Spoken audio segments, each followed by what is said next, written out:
Hello everyone, मैं हूं आकृति बंसल और आप देख रहे हैं सिविल स्टाफ आईएएस।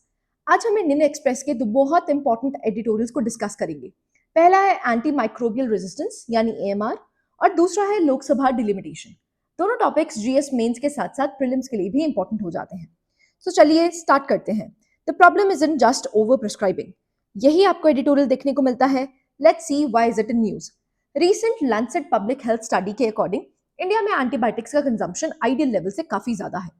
सबसे बड़ी कंसर्न ये है कि हम ब्रॉड स्पेक्ट्रम वॉच एंटीबायोटिक्स का ज्यादा यूज कर रहे हैं, जबकि एक्सेस एंटीबायोटिक्स कंपैरेटिवली कम यूज हो रही हैं। इसी वजह से एएमआर का रिस्क बढ़ रहा है।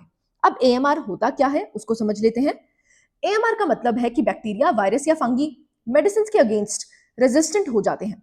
इसके मेजर रीजंस हैं अननेसेसरी एंटीबायोटिक्स, बिना प्रिस्क्रिप्शन मेडिसिन लेना, ट्रीटमेंट बीच में छोड़ देना और लाइफ स्टॉक में एंटीबायोटिक्स का एक्सेसिव यूज। डब्ल्यूएचओ ने एंटीबायोटिक्स को 3 कैटेगरी में डिवाइड किया है: एक्सेस, वॉच और रिजर्व। एक्सेस फर्स्ट चॉइस होना चाहिए, वॉच का यूज लिमिटेड होना चाहिए और रिजर्व सिर्फ लाइफ थ्रेटनिंग रेजिस्टेंट इन्फेक्शंस के लिए। एडिटोरियल का कंसर्न है कि इंडिया वॉच कैटेगरी पर ज्यादा डिपेंडेंट है। एडिटोरियल डॉक्टर्स को ब्लेम नहीं करता। कई बार डायग्नोसिस डिले होते हैं, लैब रिपोर्ट्स अवेलेबल नहीं होती और पेशेंट सीरियस कंडीशन में होता है। इसलिए डॉक्टर्स प्रिकॉशन के तौर पर ब्रॉड स्पेक्ट्रम एंटीबायोटिक्स प्रिस्क्राइब कर देते हैं। Actual problem health care system की वीकनेस है। पुअर सैनिटेशन, इन्फेक्शन कंट्रोल की कमी, ओवरक्राउडेड हॉस्पिटल्स और वीक माइक्रोबायोलॉजी लैब्स। जब डायग्नोसिस वीक होगा तो टारगेटेड ट्रीटमेंट भी डिफिकल्ट हो जाएगा। प्रिवेंशन सबसे इंपॉर्टेंट है। वॉश फैसिलिटीज इंप्रूव करनी होगी, वैक्सीनेशन कवरेज बढ़ानी होगी और हॉस्पिटल्स में infection prevention and control protocols effectively implement करने होंगे। अगर डायग्नोसिस एक्यूरेटली और टाइमली होगा तो अननेसेसरी एंटीबायोटिक्स की जरूरत कम होगी। इसलिए NABL accredited labs, national essential diagnostic list और फास्टर टेस्टिंग को स्ट्रेंथन करना जरूरी है। सिंपल लैंग्वेज में स्टीवर्डशिप का मतलब होता है राइट पेशेंट को राइट एंटीबायोटिक, राइट डोज और राइट ड्यूरेशन के लिए देना। इससे रेजिस्टेंस भी कम होती है और पेशेंट आउटकम भी इंप्रूव होता है। इंडिया ने national action plan on AMR, ICMR surveillance network, NCDC surveillance और रेड लाइन कैंपेन जैसे इनिशिएटिव्स लॉन्च किए हैं। ये एएमआर को कंट्रोल करने की डायरेक्शन में इंपॉर्टेंट स्टेप्स हैं, बट कुछ चैलेंजेस भी हैं। अभी भी OTC sales, over the counter sales आपको देखने को मिलती है, सेल्फ मेडिकेशन की जाती है, पब्लिक अवेयरनेस की बहुत ज्यादा कमी है, रूरल डायग्नोस्टिक्स और वेटनरी मिसयूज जैसे इश्यूज बने हुए हैं।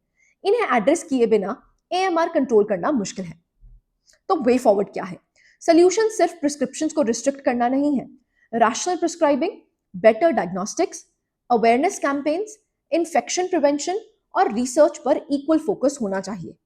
एडिटोरियल का कोर मैसेज है कि प्रॉब्लम सिर्फ डॉक्टर्स की ओवर प्रिस्क्राइबिंग नहीं है, वीक हेल्थ केयर इकोसिस्टम्स ही एएमआर का सबसे बड़ा रीजन है।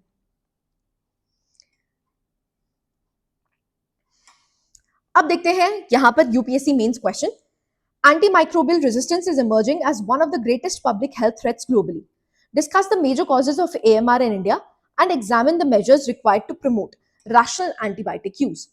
आंसर लिखते वक्त causes, government initiatives, One Health approach और practical reforms को balanced way में mention करिए।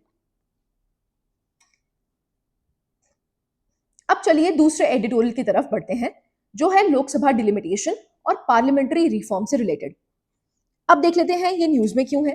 2026 के बाद डिलिमिटेशन एक्सरसाइज एक्सपेक्टेड है और इसी के साथ लोकसभा की सीट्स को 850 तक बढ़ाने की डिबेट भी शुरू हो गई है। सबसे पहले समझते हैं डिलिमिटेशन का मतलब। डिलिमिटेशन का मतलब सेंसस के बेसिस पर कॉन्स्टिट्यूएंसी बाउंड्रीज को रीड्रॉ करना है ताकि हर सिटीजन को इक्वल रिप्रेजेंटेशन मिल सके।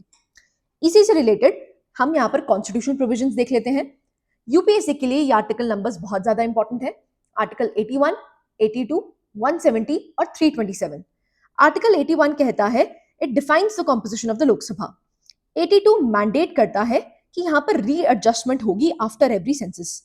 Article 170 it relates to the composition of state legislative assemblies और आर्टिकल 327 पार्लियामेंट की पावर देता है कि वो प्रोविजंस बना सकता है रिगार्डिंग इलेक्शंस। सो डिलिमिटेशन को बेसिकली इफेक्टिवली फ्रोज कर दिया गया था 1976 के बाद और इसकी अब डिलिमिटेशन एक्सरसाइज दोबारा से स्टार्ट होगी 2026 में। गवर्नमेंट का लॉजिक ये है कि 1971 के बाद पॉपुलेशन बहुत बढ़ चुकी है, इसलिए एमपीज पर बर्डन भी बढ़ गया है और बेटर रिप्रेजेंटेशन के लिए सीट्स इंक्रीज ही होनी चाहिए।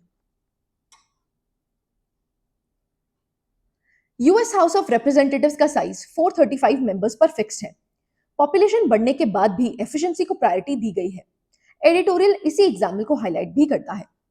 अगर एमपीज बहुत ज्यादा हो जाएंगे तो क्वेश्चन आवर, डिबेट्स और प्राइवेट मेंबर बिल के लिए स्पीकिंग टाइम और भी कम हो जाएगा। ये सबसे बड़ा आपको इशू देखने को मिलता है। ऐसे ही पार्टी व्हिप की सुप्रीमेसी भी आपको देखने को मिलेगी, जैसे कि ग्रेटर रिलायंस होगा on top down party leadership instructions. यहां पर आपको एक फेडरलिज्म डिबेट भी देखने को मिलती है। जो सदर्न स्टेट्स हैं उनको ये कंसर्न है कि उन्होंने पॉपुलेशन कंट्रोल किया है, फिर भी उनकी पॉलिटिकल रिप्रेजेंटेशन कंपैरेटिवली कम हो सकती है। यही फेडरल बैलेंस की डिबेट का कोर एजेंडा है। अब काउंटर आर्ग्यूमेंट्स भी है। सपोर्टर्स कहते हैं कि स्मॉलर कॉन्स्टिट्यूएंसी से एमपीज लोगों से ज्यादा एक्सेसिबल होंगे और डेमोक्रेटिक रिप्रेजेंटेशन इंप्रूव होगी। यहाँ पर 3 कोर चीजें आपको याद रखनी है। बेटर रिप्रेजेंटेशन हो पाएगा, पब्लिक का एक्सेस आसान होगा और ये एक तरह से डेमोक्रेटिक फेयरनेस है। तो अब वे फॉरवर्ड क्या है? एडिटोरियल सजेस्ट करता है कि पार्लियामेंट्री कमिटीज को स्ट्रेंथन किया जाए, लोकल गवर्नमेंट्स को एम्पावर किया जाए और एमपीज को बेटर रिसर्च सपोर्ट दिया जाए। एक बैलेंस्ड अप्रोच होनी चाहिए। यूपीएससी एग्जाम में एक्सट्रीम स्टैंड मत लीजिए।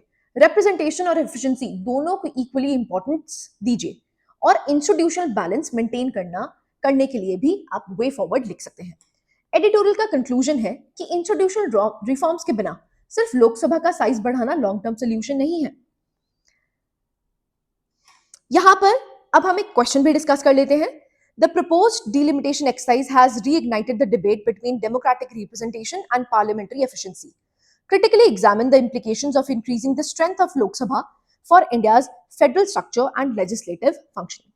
आंसर में फेडरलिज्म, पार्लियामेंट्री एफिशिएंसी, अकाउंटेबिलिटी और डेमोक्रेटिक रिप्रेजेंटेशन के बीच बैलेंस एक्सप्लेन कीजिए।